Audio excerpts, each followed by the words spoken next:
Good morning mga mare! For today's video mga mare, gagawa naman tayo napakasarap na lumpiang isda. Pero bago yan ay gusto ko lang i-shoutout si Ma'am Ligaya Velasco Nasal from Lomboy, Talavera, Mercy Ramrod from Lumanguete, Elsie Yuson from Rodriguez Rizal, Rosemary Panal from Pila Laguna, Che Balasuela Abaldi from El Salvador, Misamis Oriental. Meron nga ako mga isda dito mga mari na galunggong bayan ang tawag niyan or salmon. Hindi ko lang sure pero ayan pinakuluan ko na nga yan tapos hinimay-himay ko lang. Tapos itong mga gulay pagsasama-samahin lang natin dito itong sibuyas, celery, carrots at bawang.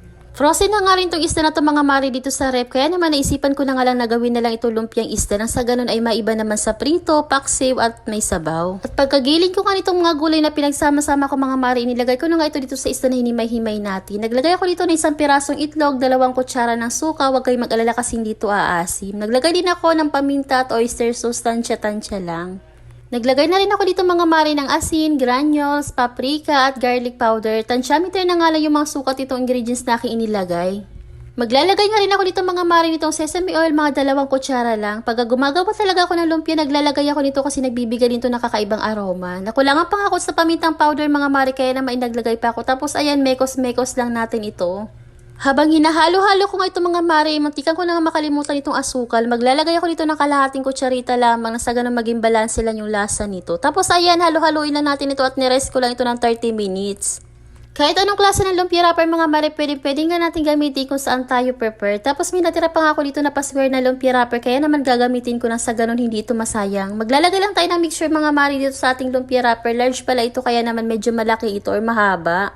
Sinadya ko ang large na lumpia wrapper yung ginamit ko mga mari nang sa ganun mapabilis yung pagbabalot ko nito kasi marami yung laman at hahatiin ko na nga lang ito. Tapos ayan mga mari, nakabalot na nga tayo. Nakita ko pa nga dito may pambrush pala ako ng tubig para sa pagsasara. Tinuloy-tuloy ko nga lang yung pagbabalot ito mga mari hanggang sa matapos ko itong balutin. Diyos ko mga mari, kung hindi nyo pa nga nasubukan itong lumpiang isda, talaga naman napakasarap din ito.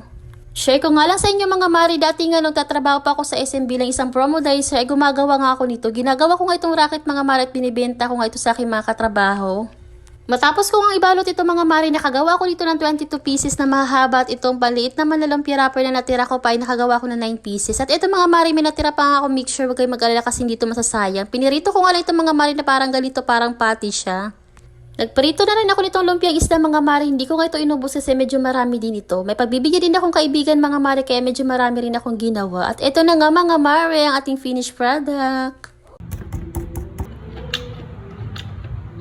Napakasarap nga nitong lumpiang isda na ito mga mari kaya naman kung hindi mo pa nga ito natry, subukan mo na. At kung nagustuhan mo nga ang video na ito mga mari, huwag kalimutan mag-share at paki-like na rin. Pa-comment down below na rin mga mari kung taga saan ka nang sa ganun ma-shoutout ka sa susunod natin mga video. And yun lang muna for today's video mga mare. Marami pong salamat sa inyong panonood. God bless!